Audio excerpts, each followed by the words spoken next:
All right, we're live. Welcome, everybody. I see the Toby F and Carly. Okay, if you're in the chat, let me know. Where are you from? Where are you watching from today? So we'll give viewers just a couple minutes to roll in, and I have a couple poll questions for you guys in the chat. So just like our other live streams, this will be an interactive class, and we're going to learn the 1e4 repertoire. Yes, sorry, I'm 2 minutes late. And it's going to be an intro repertoire. So intro to 1e4. And I'm just typing in the chat. Refresh if you don't see it live. Sometimes it takes a refresh.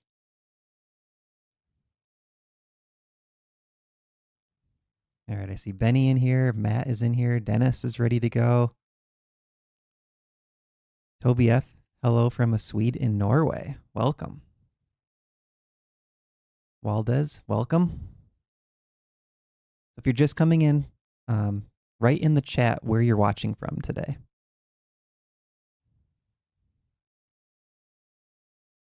It's always interesting. Oh, a Swede in Sweden. Welcome. It's always interesting to see where everyone's from.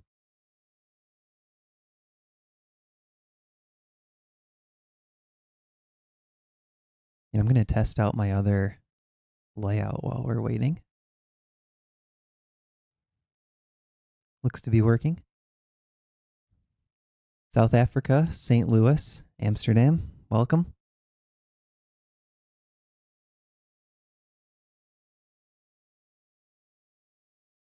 Then the Dynamic Slav or the Caro-Kann courses. All right, here we go, Jackie. Okay, we got Jackie already. Spider, heck yes, Dream Time. Czechia, welcome. Madrid, Spain, welcome. Welcome, Bruno. Okay, first chess question for you guys. What is your current first move from the white side? Put that answer in the chat. Is it e4, d4, knight f3, c4, something else? What do you currently play as white? And we're going to be learning e4 today. In my chess career, I've gone from playing e4 to d4 to knight f3, and now I sort of play all three. So I haven't really gotten into the English, though. All right, I see a lot of d4 and e4s. d4, d4, d4, e4, e4, either e or d, e4, e4, d4. It's about a 50-50 split, e4 or d4. Jackie's saying c4 or knight f3. Spider is saying e4, I have your course and it's great. Nice. Benny, I'm usually a d4 player. Yep, so you're getting inspiration to maybe try out e4. And Matt Chess is saying I play both e4 and d4, but primarily e4 these days. Good. Okay, and then one last question before we get started. I'm going to do another live stream next weekend, and the planned topic is going to be breaking rating plateaus. And I'll be emailing out a Google form most likely, where I'll ask people like, what was your last rating plateau? What rating was that at? And how did you break it? And then are you at a current rating plateau? So the first question is more of a, if you did break a rating plateau, how did you do it in the past? And then I'll hopefully be able to use that information to curate that data and help other people that are at rating plateaus at a similar level. So rating plateau is going to be the next class. But what I want to ask you guys is, what's your preferred day and time for a class? So right now it's 11 a.m. on a Sunday, U.S. Central Time. Do you prefer Saturday 10 a.m., Saturday 11 a.m., Sunday 10 a.m., or Sunday 11 a.m.? Out of those four, what would you pick? Because it seems like this is a pretty good sweet spot in terms of it's a weekend, so people aren't at work for the most part. And in the US, it's in the morning. And over in Europe or those time zones, it tends to be, 5, 6 p.m., so it still seems to work pretty well. Okay, I'm seeing Sunday 10 or 11. This is good. So far, this seems to be pretty good. 11 a.m. is better on the West Coast either day. Okay. Maybe Sunday at 11 is the best time. All right. It's probably... Okay. I have a background in statistics, but I didn't really appreciate that most people would be saying Sunday at 11 since this is a Sunday at 11 class. But yeah, that's really good feedback. Okay, I think we'll probably do this same time next week. So keep an eye out for your emails. I'll be announcing that and I'll put it in the Discord. All right, enough chatting. Let's get to the class. So this is the 1e4 course from the white side. And what I like about 1e4 is it's a really good first move for just learning chess principles in general. I recommend e4 a lot for beginners because it's getting your queen out and your bishop out right away. And when you get the bishop on f1 developed more quickly, that allows you to kingside castle more quickly. So I think for beginners, you're getting games that have more tactics with e4, you're getting quicker development, and you're getting castled more quickly. So really all of these things are good aspects for teaching a beginner good opening fundamentals. The other thing I like about e4 is you can create a repertoire that allows you to play for a space advantage. And you can do that with d4 as well, but you're going to see some fun lines with e4 because with e4, really the best way for black to just fight for space is e5. But we're going to see our Scotch repertoire gives us a nice space advantage. And when black plays other common defenses like e6, d6, or c6, those are more passive. And that's going to allow us to grab that center space right off the bat and play for an advantage with the central space. So 1e4. This is our recommendation. And the most common move at the advanced beginner to the early intermediate level is 1e5.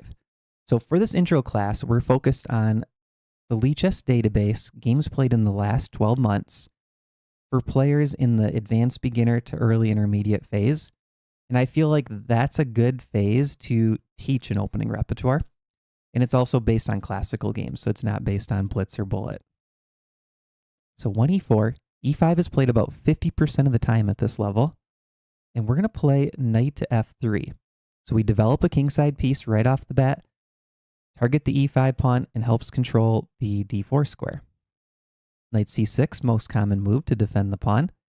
In here, the Roy Lopez is bishop to b5. The Joko Piano is bishop to c4. Both good options. But we're going to play d4. And this is called the Scotch game. So we're striking at the center immediately. And the reason this is so effective, I think, at the club level is because it puts more pressure on black than when you play one of the bishop moves. There are a lot of ways that black can go wrong. And at ChessGoals, we like to base a lot of our recommendations on data whenever possible. The Scotch scores very well at the club level. And I'm going to show you guys most common moves for black. And we're going to see how to punish black when they make a mistake. So Scotch game. E takes d4, most common move and the strongest move. And now we're going to recapture back with the knight, centralizing our knight. And you can already see that we have more space, right? Look at the pawn on e4. And we have all of these squares behind the pawn. Both of our bishops are ready to come out. And if you look at black's position, all of their pawns are back on the 7th rank. They do have one bishop ready to come out, but the other bishop is still stuck on c8, trapped behind 2 pawns. So you can already feel that we have this small space advantage already. And if you look at the Stockfish eval here, it's around 0.2, right? So we just have that white advantage so far. We get to move first. It's around 0.2. And what we're going to do is we're going to look to use that space to increase our advantage. Now, the fun thing with the Scotch, at the club level, the most common move is already dubious. It's a small mistake. The most common move is to play knight takes d4. This is called the Loli variation. And it's surprisingly common at the club level because they are not following master games when they play this move. They're just playing off intuition. And what they do here is they allow us to centralize our queen on d4. And you might be thinking, well, aren't we taught not to bring out the queen too early? Yes, that's a good rule on average. You don't want to bring out your queen where she can be kicked around, like Scandinavian defense for black. But when your queen cannot be easily kicked around, the queen actually does a great job just annoying your opponent and controlling a lot of space. So for example, the queen on d4 right now, she is eyeing all of these central squares, and she's being annoying by attacking the g7 pawn, right? So we're making it hard for black to develop. And now that 0.2 advantage has increased to about a 0.5 advantage already, just because black took on d4, which is the most common move. So now most common move is pawn to d6. Black is just preparing to get this bishop developed. They want to get their knight out without allowing us to play e5, which is a good idea. And eventually, black would like to kingside castle. So probably bishop e7 and castle. But you can see this resulting position for black is going to be pretty passive. So we need to figure out what's the best way for us to attack black. This whole repertoire is going to be based on gaining space and attacking the black king. And we're going to have a lot of fun with the attacks. So our plan is actually going to be to queenside castle. So first we'll play knight to c3, developing a queenside piece. Knight f6, and now bishop to f4. Bishop to e3 is also a good move, but what I like about bishop to f4 is it helps support this e5 break, and it also eyes some of black's pieces on d6 and c7. So it's just a little bit more active. That's what I like about bishop to f4. And we're going to play this move in a bunch of variations. Bishop to e7 by black, preparing to castle. Now we queenside castle. And this is a core plan for us in the Scotch game. We get our king to safety over on the queen side. And what we're going to go for is a pawn storm on the king side. f3, g4, h4, and just start pushing these pawns. And the black king will be sitting on g8. And then it's up to black to figure out, can they push their pawns on the queen side at the same pace or a faster pace than our pawns are going on the king side? And in most cases, the black pawns actually struggle to keep up with the speed of our white pawns on the king side. So kingside castle by black, and the eval here is around +1 already. So the computer is saying we're up the equivalent of 1 pawn, and that's just based on other factors in the position. Material is dead equal, we have more space, and we have better attacking chances. So the black king safety is going to be lacking. That's what gives us this +1 advantage. f3, this is going to be a thematic move for us. This defends the pawn on e4. So think of this pawn as our base. This pawn is going to anchor our kingside attack. f3 defends the e-pawn, and it supports the g4 square. This g-pawn can't move up without the help of a pawn, because black already has bishop and knight both covering the square. So f3, that prepares us for g4. Okay, pawn to c5 by black. This is the most common move. It looks funny, but you'll see this in a lot of Scotch variations, and sometimes it is the best move. Here it's not the best, but the idea with c5 is you want to attack our queen and then launch a pawn storm of your own from the black side. So c5 is an aggressive move because black sees our attack coming. And one thing to think about in these positions too, when you see a common move that's a small mistake for the opponent, is try to think about it from their point of view. If we were to take this position and flip it, look at how sad this is to play from the black side. These pieces are so passive back on the 8th and 7th ranks. Look at all of these pieces. It's difficult to figure out, how do I fight against this pawn storm that's coming from white? We just see f3 being played. We know g4, h4 are coming.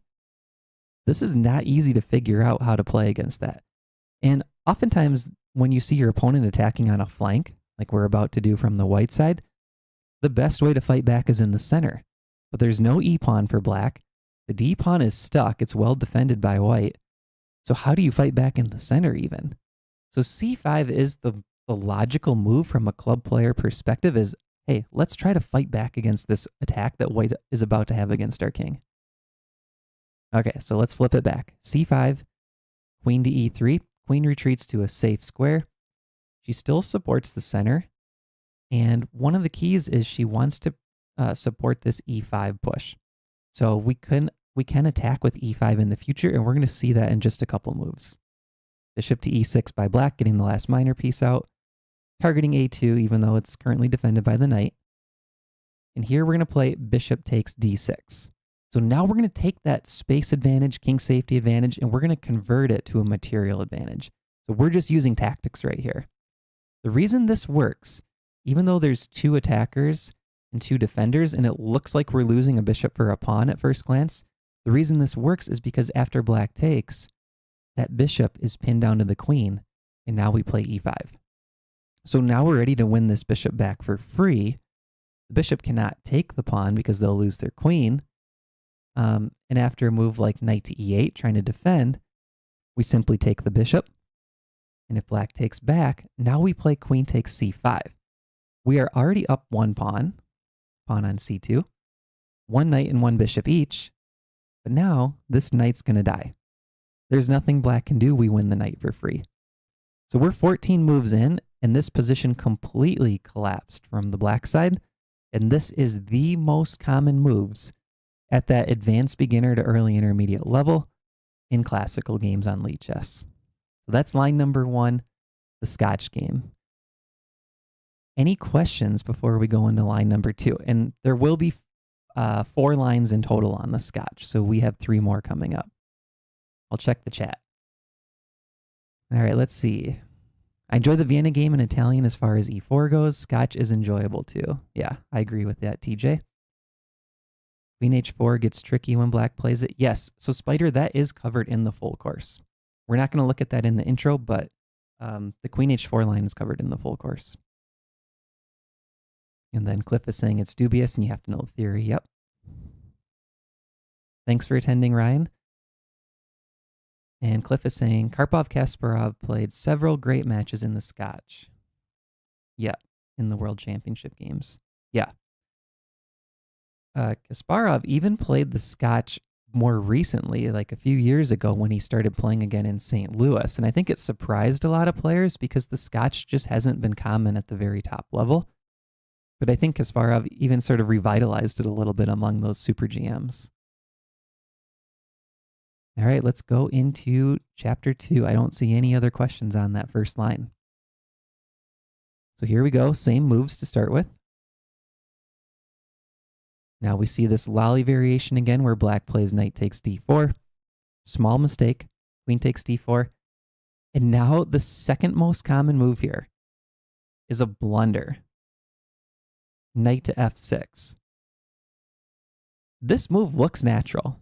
Just developing a kingside knight, trying to get ready to castle for black. This is a huge mistake. So why is knight to f6 a mistake? We can play e5 right away. We attack the knight, and if you look at the forward squares that this knight could go to, d5 is covered by our queen, e4 is covered by our queen, g4 is covered by our queen, and knight to h5 puts the knight on the rim where it can be trapped in one move with pawn to g4. So there are no good squares for that knight after we play e5. The only good square is to play back to g8, which means black just used 2 moves, gave us a useful move, and another move to develop. So black is not going to play knight to g8 most likely. Queen e7, that's the most common move. So queen e7 is saying, okay, I'm not going to admit a mistake with knight back to g8, at least not yet. I'm going to put the queen on e7, pinning the pawn to your king. Well, now we have a simple move. Bishop to e3, develops, breaks the pin, and renews the threat. E takes f6. Now black has to play knight to g8, back to the back rank, knight to c3 for us, and look at this development. Knight and bishop already out, queen's on a strong square, she can't easily be kicked. C5 has downsides of its own, so she can't be kicked by a piece. Bishop's already developed, this bishop's ready to come out, we're ready to queenside castle. And look at the black position.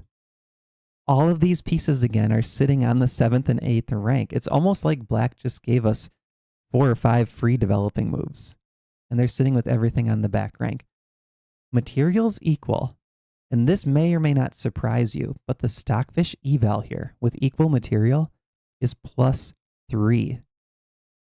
We are only 8 moves in. Black hasn't done anything too crazy, and we're already +3. That means the position is completely winning from the white side with best play. You know, both sides play best play. This is already winning for white. 8 moves in, equal material. So pawn to d6, most common move for black. And now we play knight to d5. Putting our knight on this really strong outpost, it attacks the queen, and it attacks the vulnerable pawn on c7, which is only defended by the queen currently. So we're kicking this queen around while putting our knight on a stronger square. Queen to d7 for black.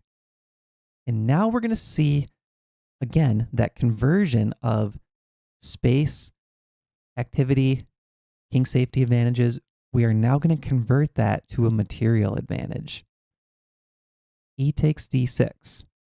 What we're doing here is we're eyeing the g7 pawn.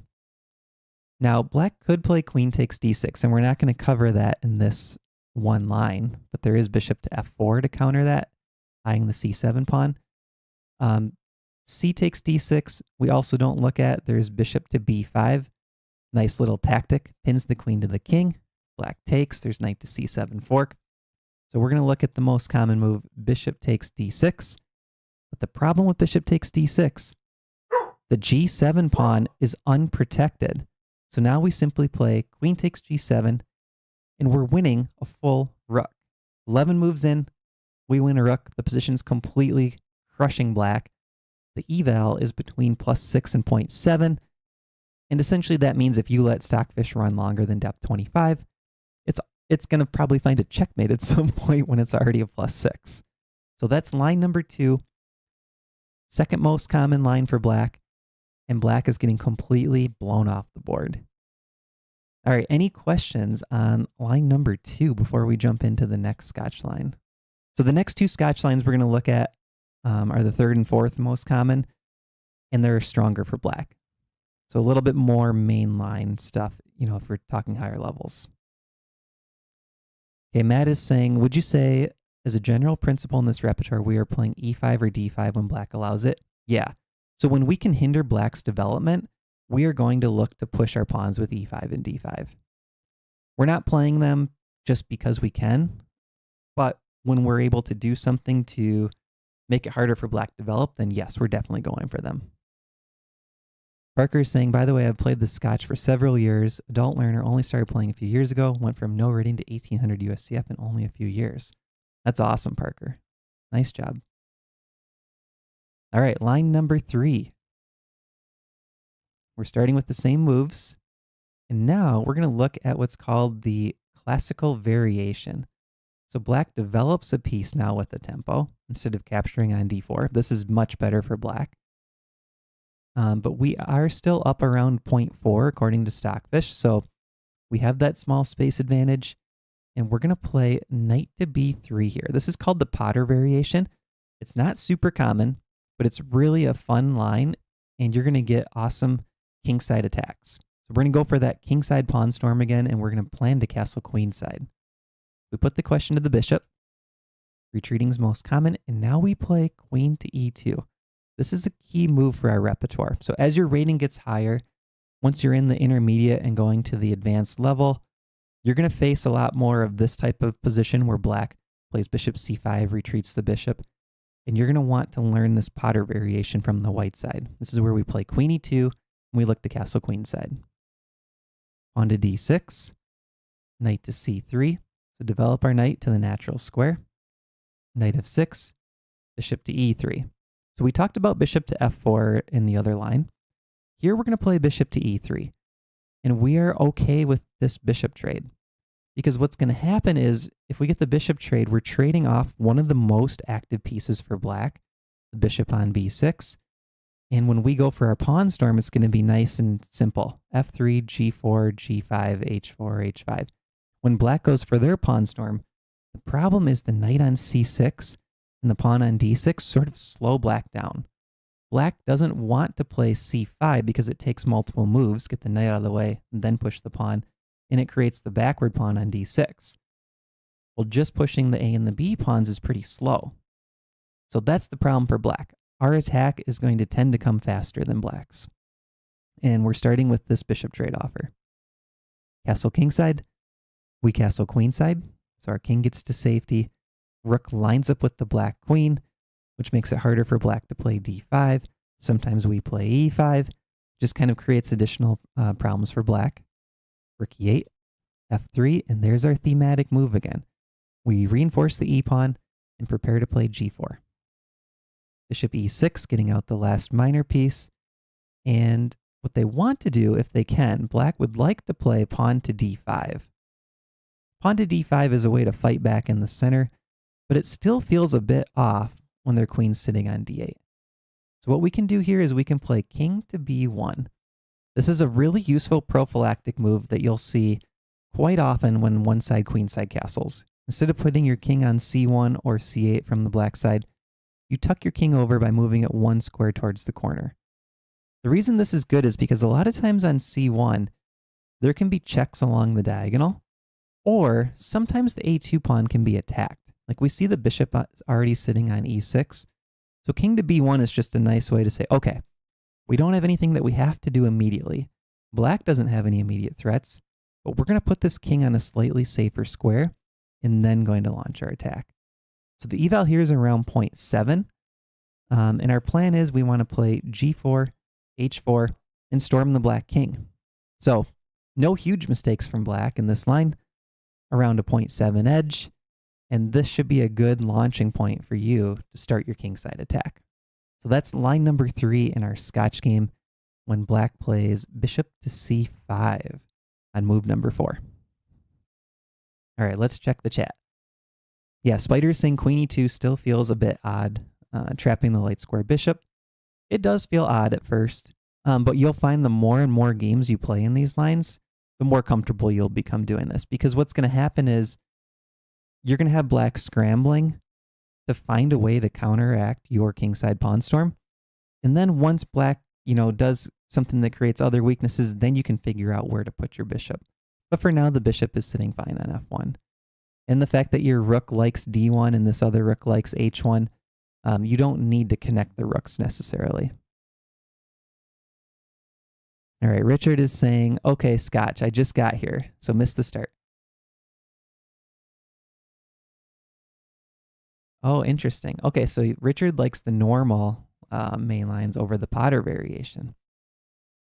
Yeah, Potter variation, I think, it takes a few games to get used to putting the queen on e2, but once you play it, it's also a rare variation, and you'll find that your opponents don't know it as well as the main lines.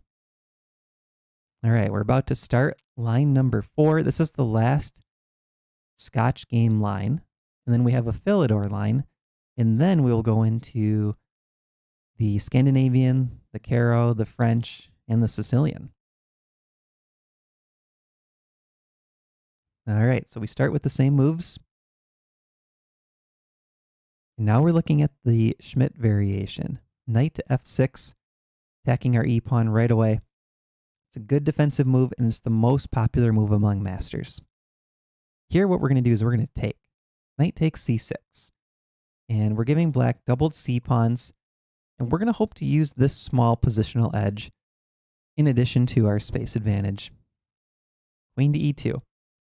So again, going with the Potter variation recommendation of putting the queen in front of our bishop and using her to defend the e-pawn, knowing that we're most likely going to push the e-pawn. So she helps support that e-pawn push. Bishop c5, pawn e5, knight to d5. We kick the knight again, pawn to c4, and the knight heads back to this sort of passive square over on the queen side. And now here, we're doing something a little bit different. So this, keep in mind, this is the best defense for black from what we've looked at so far. We're going to play super active with our queen, and we're going to go for the material advantage, and we're going to actually give black a bit of the initiative advantage. So a little different than what we've seen in the other lines, but this is a way to put the pressure on black right out of the opening. So we're threatening this g7 pawn, and a lot of times you'll find that when you create attacks like this, your opponent will make inferior moves. They'll start to make mistakes. So here, castling is the most common move, but black has to be ready for bishop to h6, and that's our recommendation. We're threatening checkmate in one move.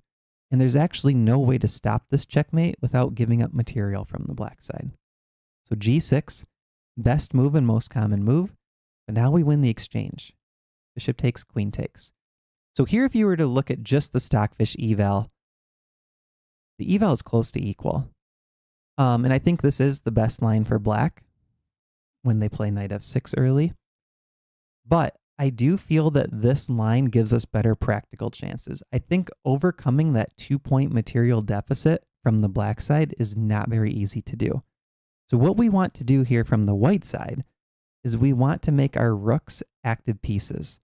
Black has the 2 bishops, and their goal is to make their bishops very active and try to control squares early before our rooks get into the game. So what you're looking to do is take this to the end game and still be up material. So here our recommendation is queen to g5, getting the queen off of this bishop's diagonal because black wanted to play d6, discovered attack on the queen. Here our queen's aggressively placed. We maintain the initiative, and we continue the attack against the black king. So this is covered more in the main course. Best line for black, 0.0 eval, so they've equalized, but it's an interesting position with imbalances, +2 material. Black's got the quick minor piece development, but we also have a kingside attack. So that's line number 4. That's the last line of the Scotch game. Any questions before we go to the Philidor defense for black? Richard's saying that he likes playing this exact line from black. And he has the e4 course. Thank you. That's awesome, Richard.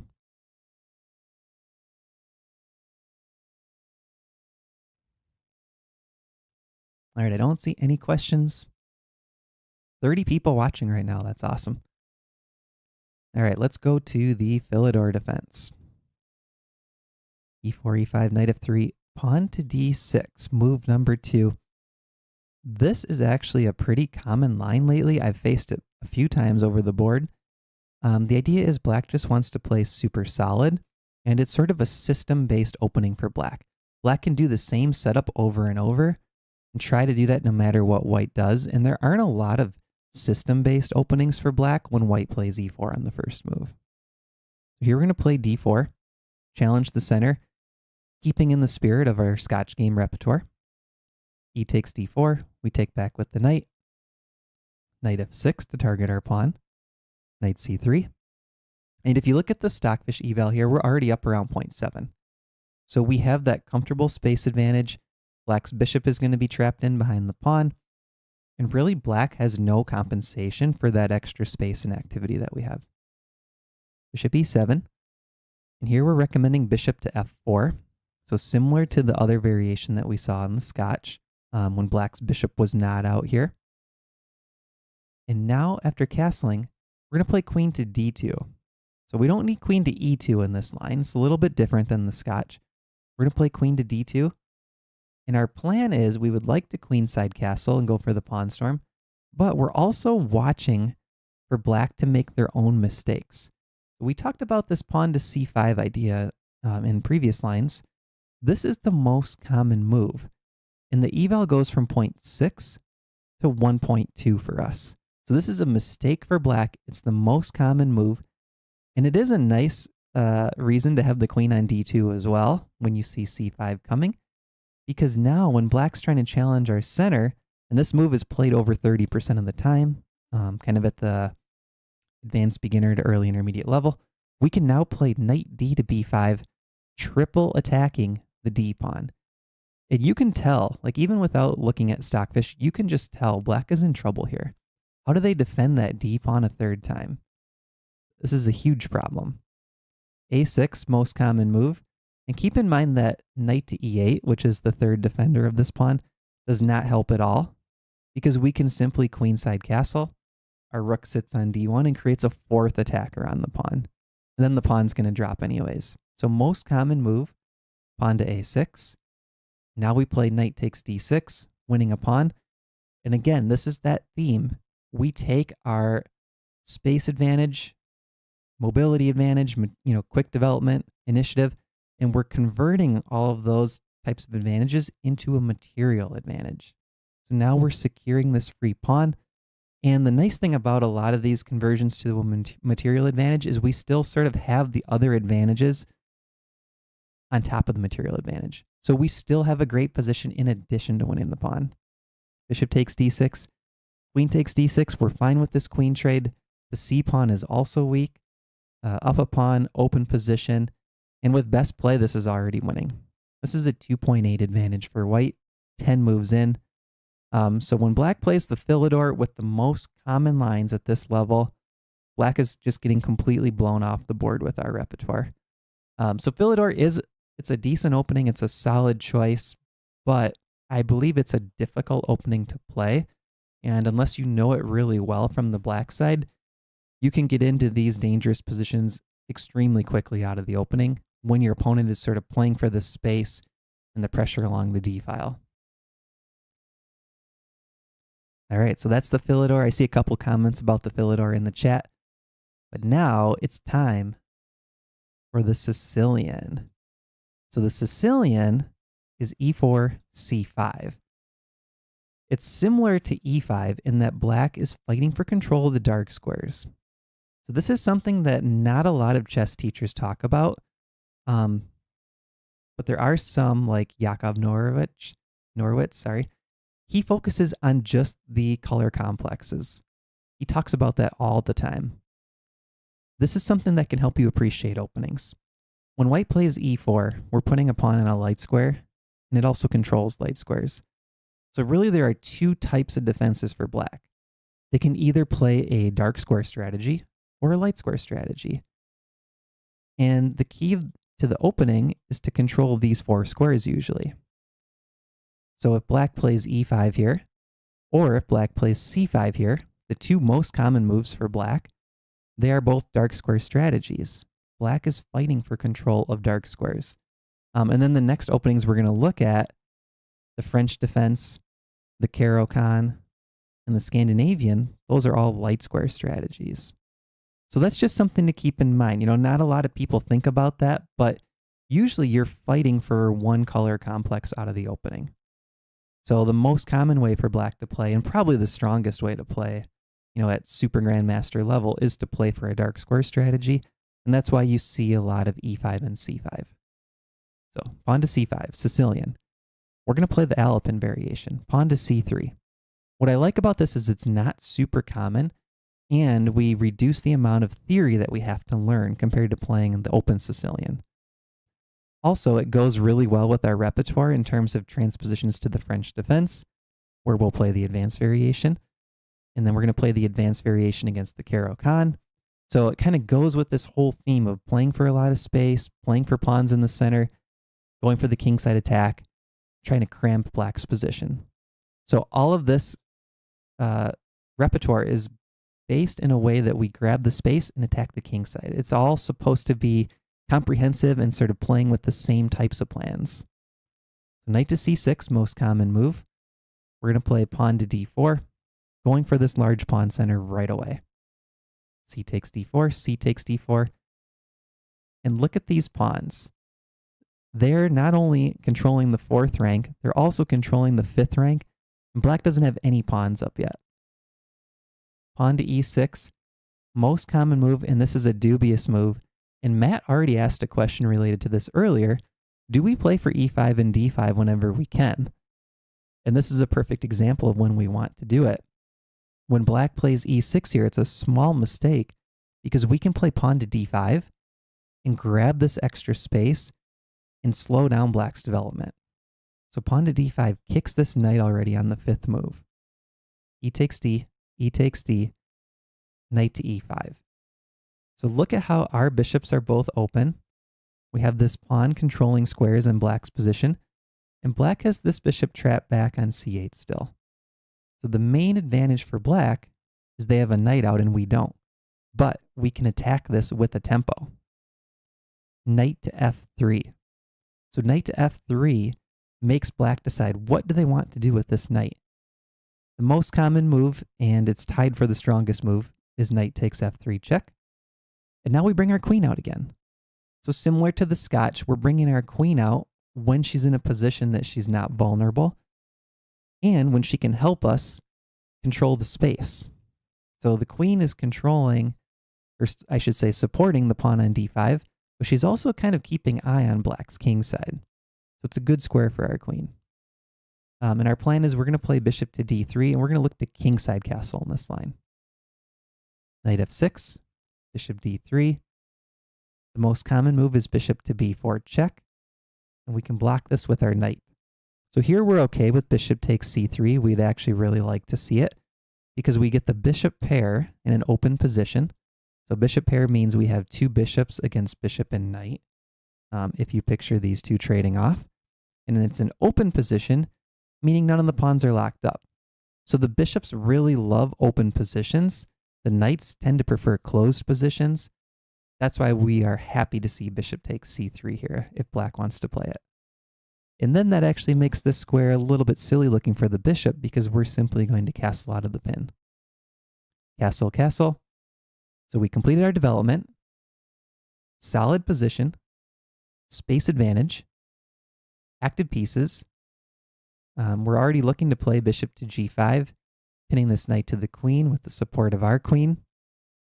And the eval here is a 1.1. So even though the material is equal, 11 moves in, following the most common moves for black in the Sicilian at this level, we are already up 1.1. And a lot of times I'll see beginners play a move like h6. And the reason beginners like to play h6, h3, those sort of moves is because they really feel uncomfortable with their knight getting pinned to their queen. And they've probably lost some bad tactical games, where they get blown off the board with this pin. But there's a tactical problem here for black. Bishop takes h6, sacrificing the bishop. And if black takes back, now we have queen to g3 check.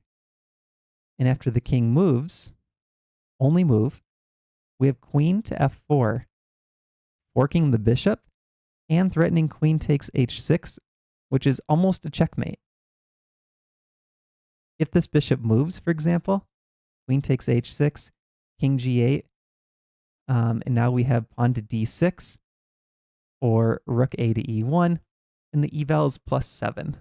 The position completely falls apart for black. So just kind of a fun way that you can take advantage of mistakes super early on in this line.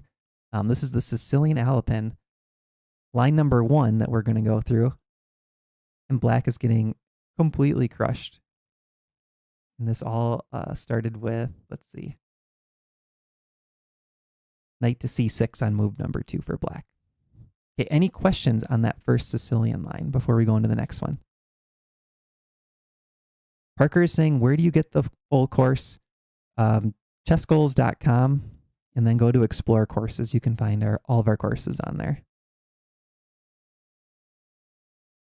So let's see what the chat's saying. Okay, Ryan's excited to see the 2c3 recommendation. The Toby is saying, I usually try 2 knight f3 and then 3c3. Would you say 2c3 is better? Toby, I think it's easier to just play 2c3, and you can keep your repertoire more consistent with the French defense, which we're going to see coming up. Ryan's saying delayed Alapin can be nice. Yep. And Richard's saying, haha, I have the ChessGoals e4 course, but again, I prefer the 2 knight f3. And that's fine. You can use a course as your main recommendation and then tweak it for your liking. So there's nothing wrong with that. Okay, let's go to the next line. Sicilian again, 2c3. d6 for black. We're going to go with d4 again. Takes, takes, knight f6. So from this position, a lot of times what you'll see is Sicilian players are comfortable with their pet variations.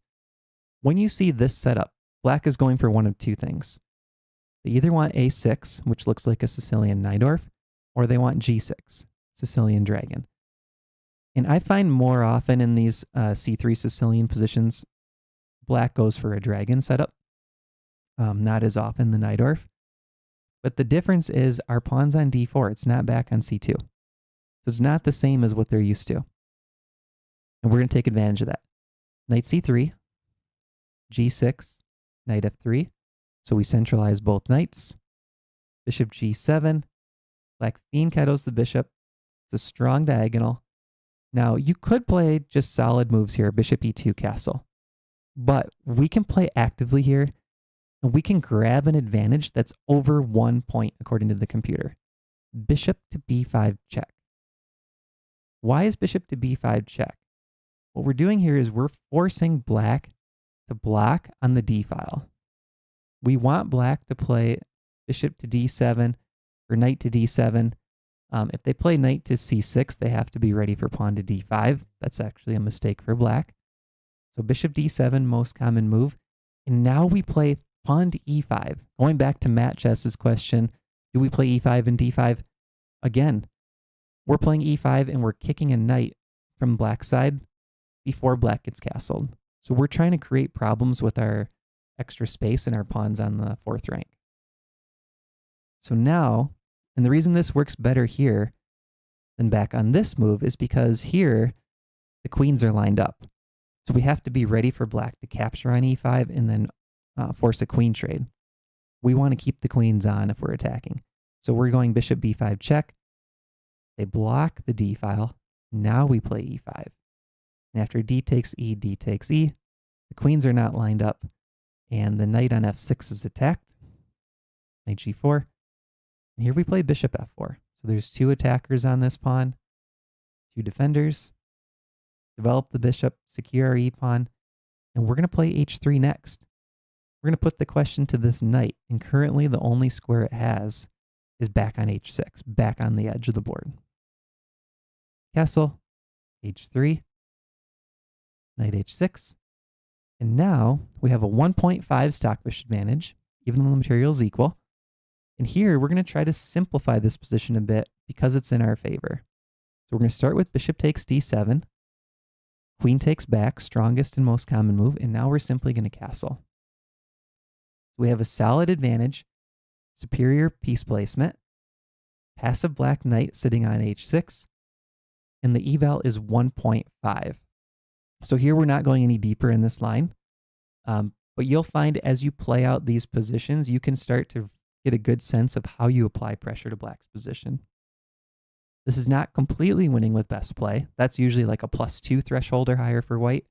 But that +1.5, it's getting very close. Meaning, if you make little inaccuracies from the white side, you're still going to hold an advantage. If black makes little inaccuracies here, it's going to quickly slip from much better for white to winning for white. So this position, very comfortable, easy to play, and you're going to be able to press for an endgame win. All right, that's the second Sicilian line.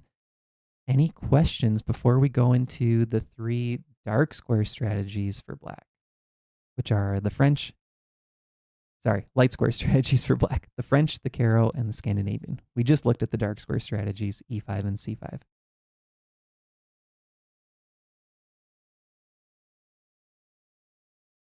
So Parker's saying, most likely I'd be looking at the course for the Scotch, but keeping my normal open Sicilian repertoire. Yep, that's reasonable. Oh, I almost forgot. Let's do our first course giveaway. Okay, so we have 33 people watching. Please give the video a thumbs up if you haven't yet. And tell your friends about ChessGoals at some point. I'll be trying to do a lot more of these live classes coming up. And there'll be one next week, Sunday, at the same time, most likely. Let's do a free course giveaway. So what we're going to do is we're going to create a question that has a numeric answer, and whoever gets the closest wins a free course. All right, so get ready in the chat, because if there's a tie, we're going to go to whoever put the answer first. And I didn't prepare this question ahead of time, so I'm kind of just going off the cuff here. There is a chess magazine sitting in front of me called Schoolmates. So Schoolmates was an old chess magazine for kids, and one of my games got featured in Schoolmates. So the question for you guys is, what year was the Schoolmates magazine? Put your answer in the chat. It's going to be whoever gets it, and if no one gets it, whoever is the closest will get a free course. What year was the Schoolmates magazine? Let's see what you guys think. 93, 95, 96, what was 97? Dennis, 1886. 1886, Dennis? 2008, 13, 96, 96, 2007, 94, 2007, 92. It should be like Price is Right. Can't go over. 1886 is like the $1 answer. Wow, I'm surprised how many people got the right answer. A ton of people got the right answer. The first correct answer that I see in the chat is the Toby F, 1996. But I see Ian, Dennis, Parker also got the correct answer, but Toby F, you're the first one. So Toby, if you're in our Discord server, send me a message on there. If not, email me, matt@chessgoals.com. I just need to know your email address so I can look up your account and then which course you want, and I'll get it added for you. I like that comment. I think I was 10 at the time. All right, so let's go to the next one. Someone just said, OMG, you are old. And they're not wrong. All right, so chapter 8. We are looking at the French defense. Oh, I did see a question. Are we going to cover the Petrov? Not in this intro course, but it's in the main course. So French defense. What are we going to do here? Pawn to d4. Grab that center space. And after d5, now we're going to play the advanced variation. And the reason this can transpose to the Sicilian is because, let's just back up a little bit. After e5, c5, c3, sometimes players will play e6. And you'll get positions like this with d4, d5 that go into a French defense. Or sometimes they will take and play d5 and we'll play e5 and you get another French defense type system. So what I like about c3 in combination with the advanced variation for the French is that these two setups work well together. So even though you could play the winnower, the Tarrasch for white, the exchange, I wanted a repertoire where the systems work well across different openings. That's one of the goals in all the ChessGoals courses. I think this goes really well with the rest of the repertoire. So after e4, e6, d4, d5, we're playing the advanced variation. We lock up the center, and notice how this pawn chain points towards the king side. That means we have all of this extra space on the king side to use. And black's extra space is going to tend to be on the queen side, and they're going to have this pawn either up on c5 or c4.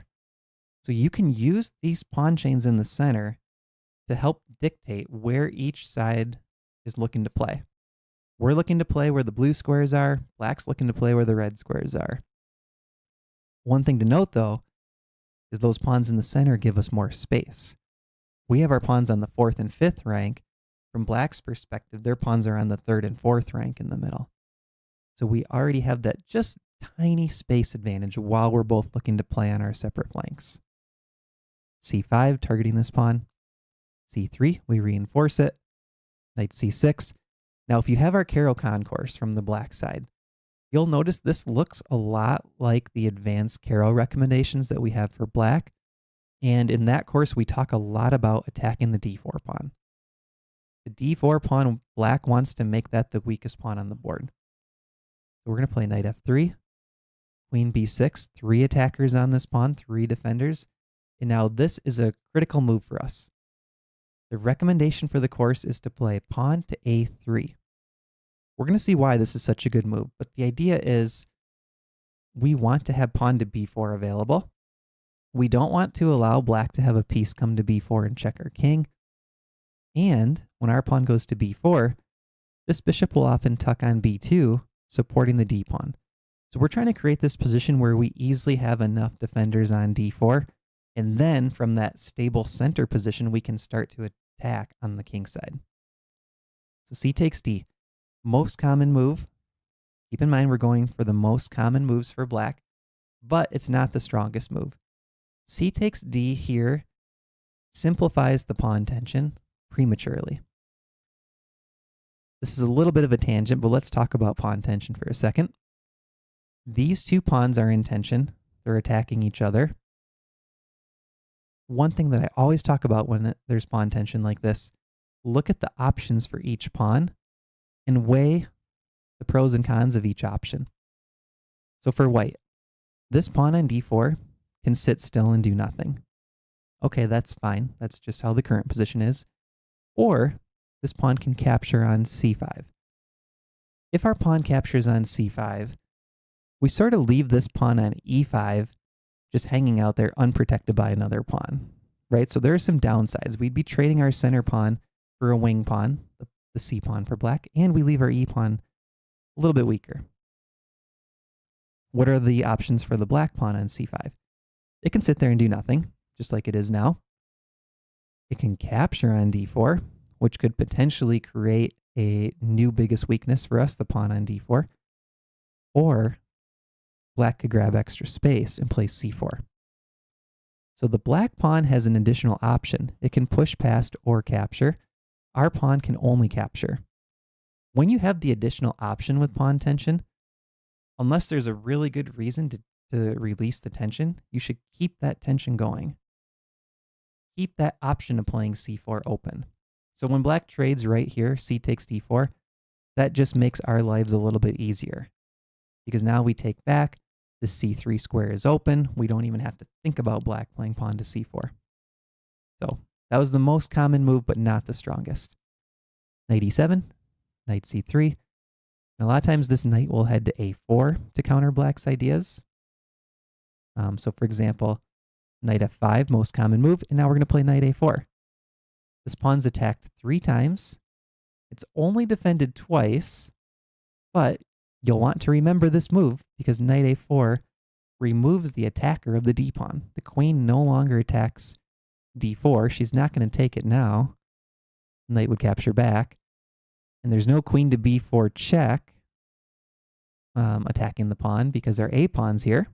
The useful pawn on a3. And queen a5 check, most common move, is met with pawn to b4. So we block the queen. We expand on the queen side. This is with a tempo we get to expand. Excuse me, and we're going to play bishop to b2, putting the bishop on the square that guards the d pawn. Queen c7, bishop b2. Comfortable position, more space, and better control of the center. Only real downside is that pawn on d4 is a potential weakness, but really we've sort of solidified it. There's no easy way for black to put good pressure on this pawn. This knight on f5 can be kicked by pawn to g4, and g4 doesn't really weaken our kingside position because we have all the space over on the king side, and there's no easy way for black to counter the g4 push. So all things considered, if we look at the Stockfish eval here, it's a plus 1.1 already. We have a big advantage. 1.1 in the material is equal. Bishop to d7. And now we play rook to c1. Line up the rook with the queen. Rook sits on the open file. Our plan here is to play on the queen side for the moment, but also eye the king side. So we can develop this bishop off of f1, play pawn to g4, kick that knight back. We can castle kingside, or we can leave the king in the center. So sometimes here you may want to put your king on f1, or after bishop to d3, you could even put your king on e2, play g4, h4. And the idea is we're trying to control both flanks. We already have control of the queen side. The video is flipped. Queen side over here. The king side, we have control of that too because our pawn chain points to the king side, right? The pawn chain points up that way. So we're going to control both flanks of the board with a solid center. And that's a plus 1.3 eval currently. So this is French defense, main line for black at the advanced beginner to early intermediate level, classical games on Lichess. 12 moves in, nice plus 1.3 eval for us. Any questions on the French? Ryan says, great rule on pawn tension. Yeah, I talk about this all the time, Ryan, because I think it's something that club level players in particular don't appreciate this. And once you hit like advanced level, expert master level, players really start to figure out like, how do I make the opponents uncomfortable when there's advantageous pawn tension? So it's something that you want to pick up in your own games. Kevin's saying 1994. Okay, Kevin must be a little bit behind the live stream.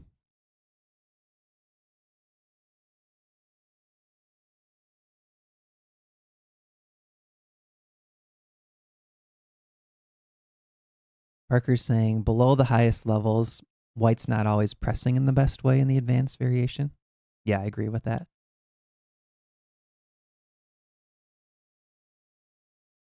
Parker's saying I was born in 96 and guessed you were the same age as me. Thanks, Parker. Must be the lighting. Cliff is saying Tarrasch is my favorite line versus the French.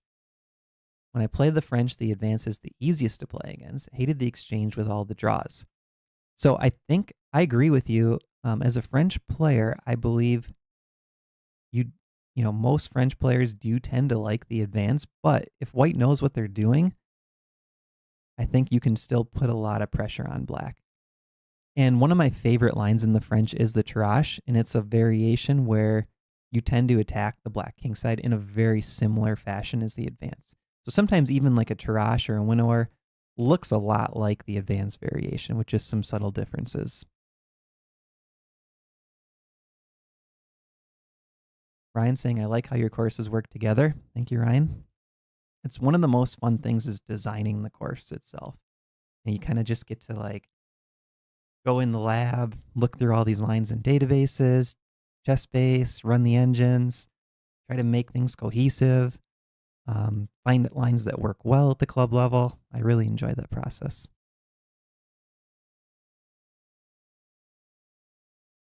Spider's saying, started playing OTB again after 20 years. Started at 1,000 USCF, now 1,400. Cannot believe how much theory people know at these levels. Yeah, there's so many resources now online. The amount of theory that you can learn is insane. So I think that's another thing that we want to do with our repertoire is we want to look for some lines that are a bit rare, but also easy to play in the sense that you don't need to memorize as many moves, and that you tend to just play off of ideas and understanding. So, I mean, it's definitely not always possible. You have to memorize some critical moves and decisions, but that's kind of the overall theme. All right, let's go to the next line.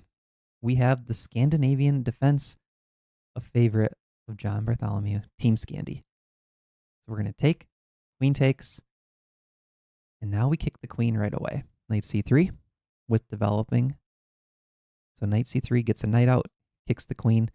And this is, I think, the downside of the Scandinavian and why it gets a bad reputation is because unlike the Scotch game when we had our queen out, this black queen gets targeted a couple times. So she moves out to d5, out to a5, and she's going to eventually move back through this diagonal. So it's a lot of queen moves just to trade off a set of central pawns. d4, put a strong presence in the center. c6. This helps control the light squares. So remember, the Scandinavian is a light square strategy. They traded off our light square e-pawn, so we lost some control of the light squares. And now black wants to control the d5 square. Knight f3. Bishop g4, most popular move, pinning the knight down. The problem with this, though, is, again, we are happy if black captures bishop for knight. Gives us the bishop pair. And the position's open, no pawns are locked up. And we can use that bishop out on g4 to our advantage. So pinning a knight just to pin a knight is not always good. Unless you're able to capture that knight in an advantageous way or add something to the pin, sometimes pinning a knight is not the strongest square for your bishop. It might be stronger to put it on an open diagonal. So we're going to play h3. We're going to try to take advantage of this bishop out on g4, knowing that he should not capture. Bishop back, most common. And now g4. Strong move, gaining space on the king side, kicking the bishop again. And now, knight to e5. So we post up this knight on a super strong square. Black's really lacking in development right now. 8th rank, 8th rank, 8th rank. Bishop's stuck. We have 2 knights out, and both our bishops are ready to go. Also, the one developed piece for black, the bishop on g6, is about to get into a little bit of trouble. We're going to play h4, h5, kick this guy with our knight already attacking it. Black has to figure out a plan to how to save that bishop. And most common here is for black at the club level or lower to not defend that bishop in a good way, and they end up weakening their pawn structure. So let's see the most common moves. e6, h4. We want to play h5. Pawn to h6, creating a retreat square. It's a really common way in general to deal with this h4, h5, trying to trap a bishop. But the problem is the knight's on e5. And h6 here is really just a desperation move. There aren't a lot of good options. f6 could be played, but we're still going to take g6. Other moves, you have to kind of look for tactics, like can you get the bishop out through e4? That's a bit more complicated. h6 is the most common move, and we're going to take. Knight takes g6, doubling these pawns, weakening the e-pawn. Queen d3, knight e7, and now we're going to move the queen again. So we see black's queen having all the fun. We're going to put our queen on e4, targeting this pawn. Queen's on a dominant square, hoping to attack the black king. The eval here is +3. I don't think there is a way even to defend the e-pawn, unless black tries to use the king, which is really bad. But +3 eval. Black is completely getting blown off the board again, and we're 12 moves in. Parker is asking, is there some theory on bishop to e4? Yes, there is. And bishop to e4 is covered in the main course. So bishop e4 right here. I think knight to c4 is the move. And the problem is black is trying to maintain the pin, but the queen's getting harassed. Like queen b4, a3, and I think that bishop gets captured. And I think there's a line in the course where black does not play e6 and tries to save the bishop in another way with bishop to e4. But I don't remember the exact move order off the top of my head. That's the Scandinavian main line. Black puts that bishop out on g4, and we're able to target it with h3, g4. And there's really no good way for black to deal with that threat against their kingside bishop. Okay, one line left. It's everyone's favorite defense against e4. The Caro-Kann. Okay, let's see. I want to go to the chat quick. And put any questions that you have so far. We have one line left, the Caro-Kann. Ryan's saying, what if knight f6? Yep, we do have a line for that in the course. I think multiple lines, actually, because the Scandinavian gets us a whole chapter. So there's 10 Scandi lines.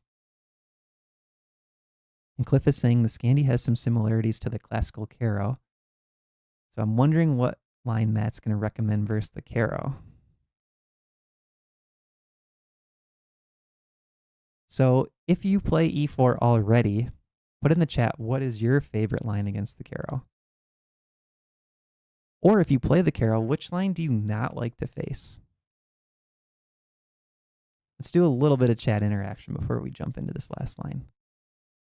Put if it's either from the black or white side in the chat, as well as what's your favorite line to play if it's white, or your least favorite to face if you're black.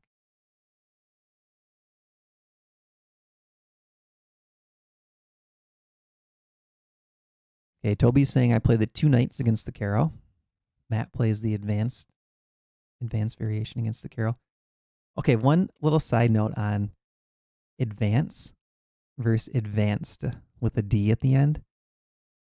It's never supposed to be called advanced with a D, but so many people use them interchangeably that in the original course, Jesse and I were saying advanced with the D at the end very consistently. Well, then someone called us out on YouTube, I think it was, and said, it's the advanced variation, not the advanced variation. And after some research, I realized that's exactly correct. it should just be the advance, no D at the end. But it's so common to use both that I don't think it's a big deal. But just so you guys know, it should be advance with no D at the end. Okay, sorry for the little tangent. Exchange when playing against it. Okay. Don't like playing the against the advanced Caro. I like the classical variation Tal and Panov attack. Okay. Advance is white, Tartakower, however you spell it. So Tartakower is black. Is white I play my own hybrid. Okay. And no one knows it. Nice. Could be advanced, yeah. Exchange with H3, also play the classical. Okay. So our recommendation is the advanced variation. And we're going to look for a line that's a bit less common at the club level. So we're going to try to create some problems for black. Bishop F5, most common move. I think this was played about 50 or 60% of the time at the club level. C5, which we recommend in the Caro from the black side, it was only played maybe 30%. And both of these are covered in the main course. But for the intro, we're looking at Bishop F5. And here's the move that's going to throw black off a little bit. Pawn to H4. This is only played 4% of the time at the club level. But for masters, it's 18% of the time.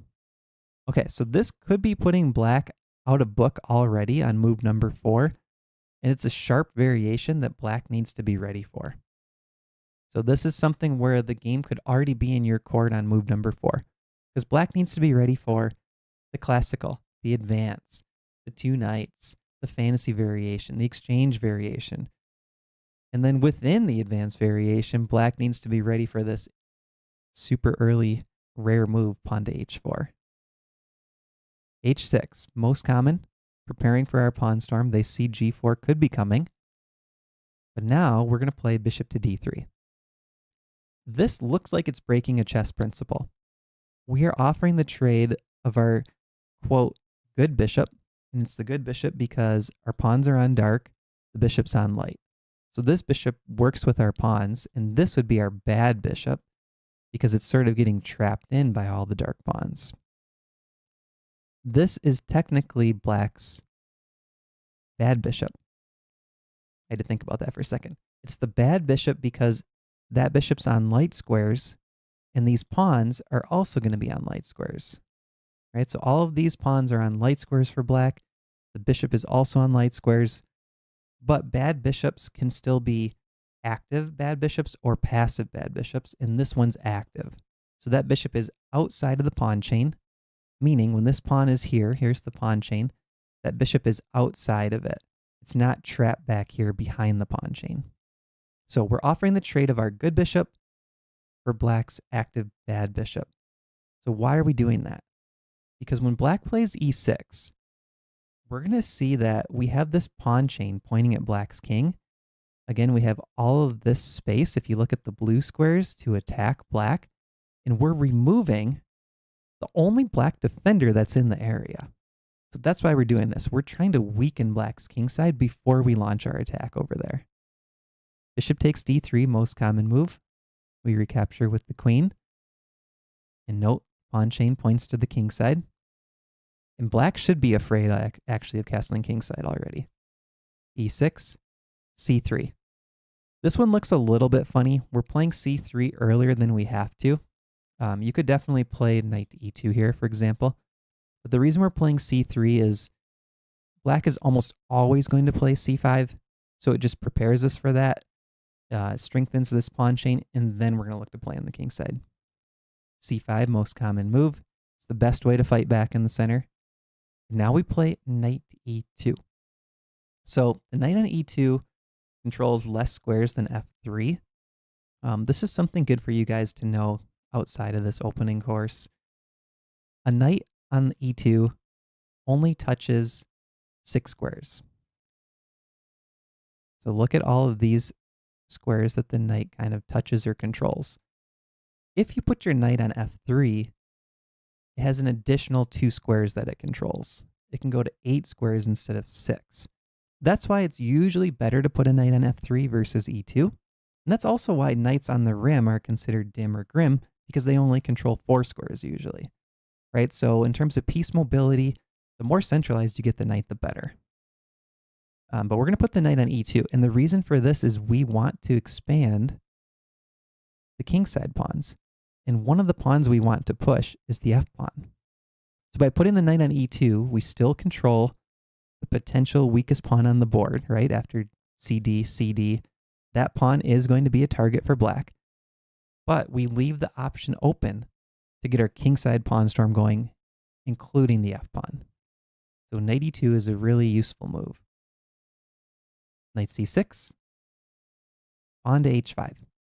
Looks a little bit strange, but computers have confirmed just in the last 5 years or so that pushing the rook pawn like this is an extremely good move long term in a lot of different openings, and this is one of them. The reason why is because you're cramping your opponent's position, and space is huge. The more space you have, the easier it is to play for a win. We're playing h5 here to cramp black's position. So it's just a way to kind of cement this pawn on h6. If the king sits here on g8, it makes it easier for us to attack in the future. Knight e7. And now we're going to play king to f1. This is a clever positional move. The king is just as safe on f1 as he is castling, right? So just as safe on f1 as he is on g1. They're both safer than staying on e1 though, because e1, you have to keep an eye on this diagonal. And the benefit of king to f1 is this rook on h1 can lift up to h3 and join the game that way. So instead of castling, so picture castling, our rook sits on f1, then it needs to move somewhere, and then it can lift. The rook's already ready to go, thanks to our h-pawn, and the king sits safely on f1 because these pawns are locked up in the center. So we're playing in this kind of fun positional way where we are breaking the rules of chess. We're pushing the h-pawn all the way up the board. We're moving our king to f1. We're trading off our good bishop. There's a reason behind all of this. We're trying to create a position where the center is solid, and then we have all the fun attacking on the king side. Knight f5. Typical idea. Black wants to focus on this d-pawn. Now we're going to play pawn to g4, immediately kicking the knight. This is also gaining kingside space. We have a solid advantage here in terms of space and attacking chances. And the only move for black to keep the eval close to equal, which is still a 0.2, is to play knight h4. But the knight on h4 is stuck out there. It's only defended by the queen. It's attacked by our rook. Not a lot of people want to play this. And the other option is to simply retreat the knight back, which is admitting to a loss of time. Here you could stuck your king on g2, play f4, bring this knight over, and you can just see already that we have this fun plan of attacking kingside, grabbing space, and black is still just a little bit cramped. So this is our Caro-Kann recommendation. It's a rare line. There are some traps that black could fall for that are in the main course as well. But I think it's going to give you guys a good, consistent repertoire where you get the same style position that we've seen against the French, for example, where we just create this big pawn chain and attack kingside. We also saw the kingside attack in the Scotch game. In a lot of those lines, we attack kingside. And even in the Sicilian, when we have the option, we attack kingside as well. So very consistent repertoire. We had the kingside expansion in the Scandinavian. I forgot to say that. But I like this line a lot for white. I think it's dangerous for black, and it's also rare enough that your opponents aren't likely to know it. All right, so that's line number 10. That's the last line. We still have 31 people watching. I'm going to check the chat, and then we're going to do one more course giveaway. All right, let's see.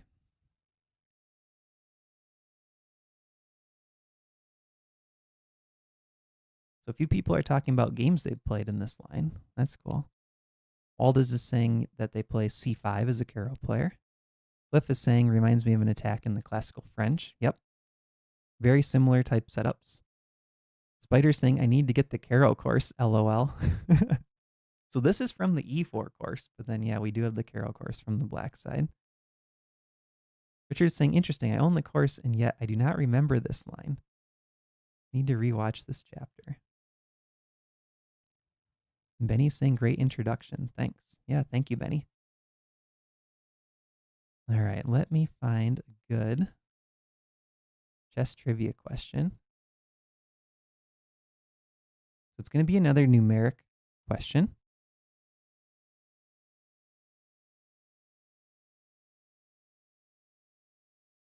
And whoever gets it exactly right wins the course.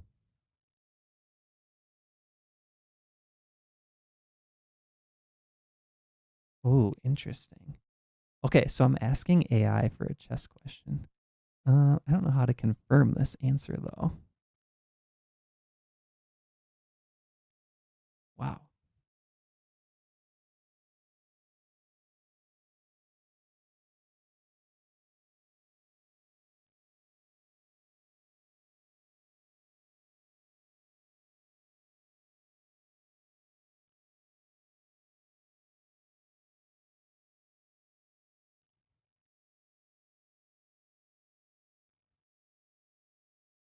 Okay, I'm going with a different question. Can't trust AI.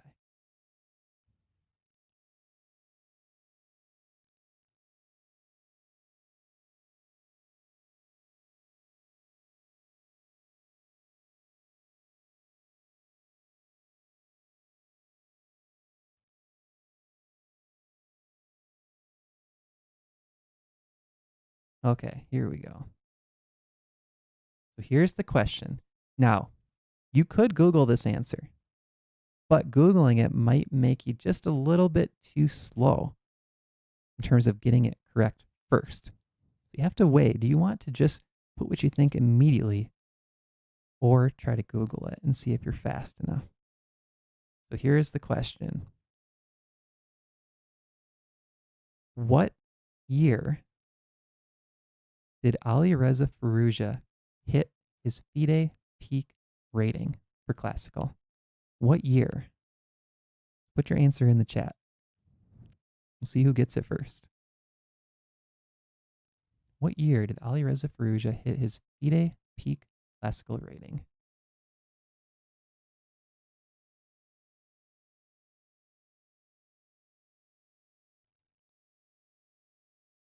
Okay, 2019, 2022, 22, 20, 12, 19. Who dat? 17, 24, 15, 21, 18, 21.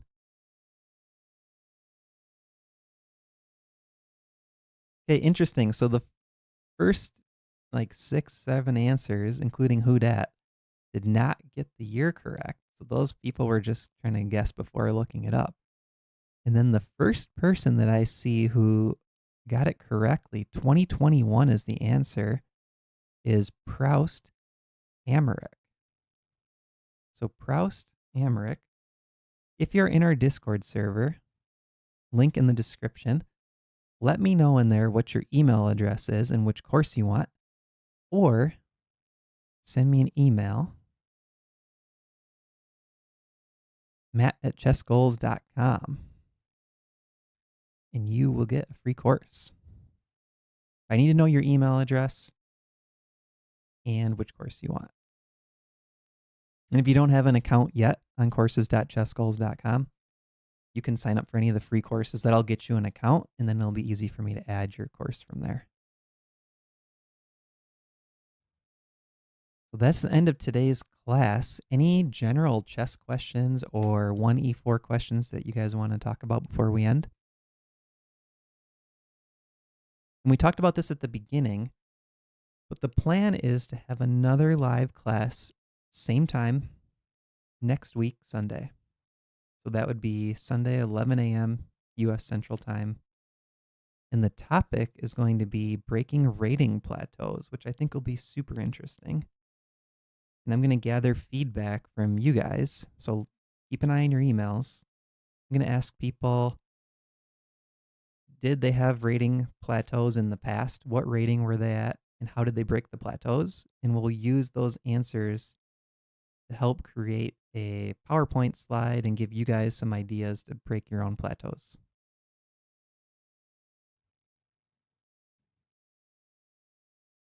Yeah, thanks, Dennis. And thanks, Cliff, for watching. Proust, I'll be looking forward to your note. Waldez, thank you. Ryan is saying, this is becoming my weekend morning routine. Yeah, same here, Ryan. That's kind of what I'm hoping for too. Like in the winter, there's a little more time for me to do the live classes on the weekends. And I really like the momentum that we're already building. And hopefully we can just keep coming up with good topics for you guys. Yeah, thanks, Parker. Thanks, Melomorphics. Thanks, Jackie. Thanks, Tyven. And one of the best things that you guys could do to help ChessGoals is to just let your friends know about ChessGoals. You know, if they haven't heard of it, say, hey, there's these YouTube classes, there's free courses. Just kind of get them into the ChessGoals atmosphere. That helps us a lot. ChessGoals is still pretty small. Not a lot of people know about us. Thanks, Matt Chess.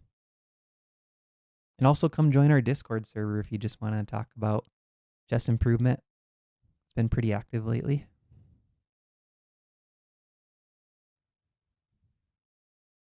All right, I think we will wrap up there. Stay tuned to your emails. See you next Sunday. Same time, same place. Have a good day, everyone.